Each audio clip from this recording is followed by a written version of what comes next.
আসসালামু আলাইকুম ভিউয়ার্স, আমরা আজকে আলোচনা করতে চলেছি মুসলিম বিশ্ববিখ্যাত বিজ্ঞানী আল খোয়ারিজমি নিয়ে। আল খোয়ারিজমির পুরো নাম হচ্ছে মোহাম্মদ বিন মুসা আল খোয়ারিজমি। তিনি আনুমানিক 780 খ্রিস্টাব্দে জন্মগ্রহণ করেছিলেন। তিনি ছিলেন একজন পার্সি বহুবিদ্যা বিশারদ, যিনি গণিত, জ্যোতির্বিজ্ঞান এবং ভূগোলের ক্ষেত্রে ব্যাপকভাবে প্রভাবশালী অবদান রেখেছিলেন। তিনি আল খাওয়ারিজমি বা আল খোয়ারিজমি নামেও সমধিকভাবে পরিচিত ছিলেন। মূলত অ্যালগরিদম বা আলজেব্রা যথাক্রমে তার নামের ভুল লানিতীকরণ আলগরিদমি ও তার গ্রন্থ আল-জাবর থেকে প্রাপ্ত। আনুমানিক 820 সালে তিনি আব্বাসী খিলাফতের রাজধানী বাগদাদে বায়তুল হিকমা গ্রন্থাগারে জ্যোতির্বিজ্ঞান প্রধান হিসেবে নিযুক্ত হন। তার জন্ম হয়েছিল 780 খ্রিস্টাব্দে আব্বাসী খিলাফতে এবং তার পেশা ছিল বাগদাদের বায়তুল হিকমার প্রধান।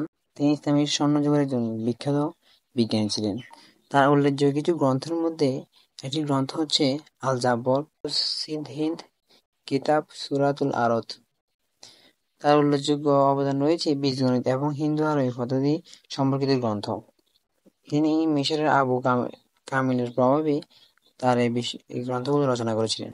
বীজগণিতের উপর আল খাওয়ারিজমির জনপ্রিয় গ্রন্থ আল-জাবর রৈখিক এবং দ্বিঘাত সমীকরণের প্রথম পদ্ধতিগত সমাধান উপস্থাপন করেছিলেন। বীজগণিতে তার অন্যতম প্রধান সাফল্য ছিল বর্গক্ষেত্রটি সম্পূর্ণ কিভাবে দ্বিঘাত সমীকরণগুলি সমাধান করা যায় এবং তা প্রদর্শন, যার জন্য তিনি জ্যামিতিক যৌক্তিকতা সরবরাহ করেছিলেন, কারণ তিনি প্রথম বীজগণিতকে একটি স্বাধীন শৃঙ্খলা হিসেবে গণ্য করেন এবং হ্রাস এবং ভারসাম্য পদ্ধতি অর্থাৎ বিকৃত পদগুলির একটি সমীকরণের অন্য দিকে স্থানান্তর অর্থাৎ সমীকরণের বিপরীত দিকের অনুরূপ পদ বাতিল করা প্রবর্তন করেন। আল খাওয়ারিজমিকে বীজগণিতের জনক বা প্রতিষ্ঠাতা হিসেবে বর্ণনা করা হয়। বীজগণিত শব্দটি নিজেই তার বইয়ের শিরোনাম থেকে এসেছে। আল-জাবের শব্দটির অর্থ হচ্ছে সমাপ্তি বা পুনরায় যোগদান।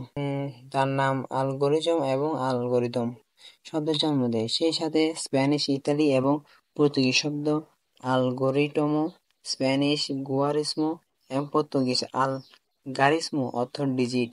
তিনি দ্বাদশ শতাব্দীতে পাটিগণিতের উপর তার পাঠ্যপুস্তকের লাতিন অনুবাদ অর্থাৎ আলগোরিদম দি নিউমেরো ইন্দুরাম বিভিন্ন ভারতীয় সংখ্যাকে সংহিতাবদ্ধ করে, যা পশ্চিম বিশ্বের কাছে দার্শনিক অবস্থানগত সংখ্যা ব্যবস্থা চালু করে। 1145 সালে রবার্ট অফ চেস্টার কর্তৃক ল্যাটিন ভাষায় অনুদিত compendious book on calculation by completion and balancing ষোড়শ শতাব্দী পর্যন্ত ইউরোপীয় বিশ্ববিদ্যালয়গুলির প্রধান গাণিতিক পাঠ্যবই হিসেবে ব্যবহৃত হয়। তিনি দ্বিতীয় শতাব্দীর গ্রিকভাষী বহুবিদ্যা বিশারদ ক্লাউডিয়াস টলেমির ভূগোল সংশোধন করে বিভিন্ন শহর এবং এলাকা দ্রাঘিমাংশ এবং অক্ষাংশ তালিকাভুক্ত করেন। তিনি আরও জ্যোতির্বিজ্ঞান সারণীর একটি সেট তৈরি করেন এবং বর্ষপঞ্জির কাজ করেন। সেই সাথে অ্যাস্ট্রোনাল এবং সূর্য ঘড়ি সম্পর্কে তিনি কাজ করেছিলেন। তিনি ত্রিকোণমিতির সঠিক সাইন ও কোসাইন টেবিল এবং ট্যানজেন্টের প্রথম সারণী উৎপাদনে গুরুত্বপূর্ণ অবদান রেখেছিলেন।